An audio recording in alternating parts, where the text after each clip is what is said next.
Electronic voting മെഷീനിൽ സുപ്രിയ സുലെയും സുനേത്ര പവാറും തമ്മിലാണ് ബാരാമതിയിലെ മത്സരം.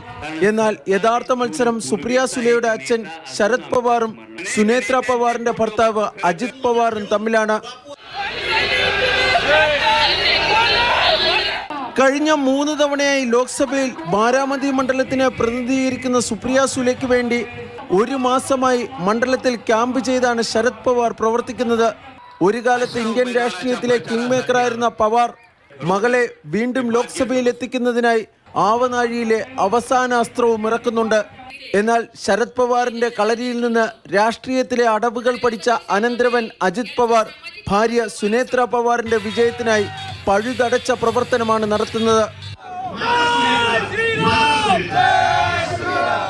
വർഷങ്ങളോളം ശരത് പവാറിന്റെ പാർട്ടിയുടെ തെരഞ്ഞെടുപ്പ് ചിഹ്നമായിരുന്ന ടൈം പീസിന് വേണ്ടി ബാരാമതിയിലെ തെരുവുകളിൽ ഇത്തവണ വോട്ട് തേടി BJP RSS പ്രവർത്തകർ രംഗത്തിറങ്ങുന്നുവെന്ന പ്രത്യേകതയുമുണ്ട്. സുനേത്ര പവാറിന് വേണ്ടി വോട്ട് തേടുന്നത് മോദി പറഞ്ഞതുകൊണ്ട് മാത്രമാണെന്നാണ് BJP RSS പ്രവർത്തകരുടെ വിശദീകരണം. മോദിജി को तीसरी बार पंतप्रधान करने के लिए इस बार घड़ी को सबसे पहले हम बटन दबाने वाले.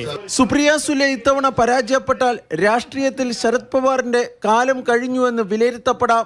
സുനേത്ര പവാറാണ് പരാജയപ്പെടുന്നതെങ്കിൽ ശരത് പവാറിന്റെ രാഷ്ട്രീയ പിൻഗാമിയാകാനുള്ള അജിത് പവാറിന്റെ ശ്രമങ്ങൾക്ക് തിരിച്ചടിയാകും. രാഷ്ട്രീയത്തിനപ്പുറം ഒരു കുടുംബത്തിലെ 2 തുല്യശക്തികൾ തമ്മിൽ നടക്കുന്ന പോരാട്ടത്തിനാണ് ബാരാമതി ഇപ്പോൾ സാക്ഷ്യം വഹിക്കുന്നത്.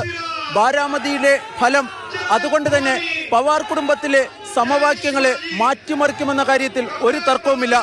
ബാരാമതിയിൽ നിന്നും സ്റ്റീഫൻ മാത്യുവിനൊപ്പം B ബാലഗോപാൽ, മാതൃഭൂമി ന്യൂസ്.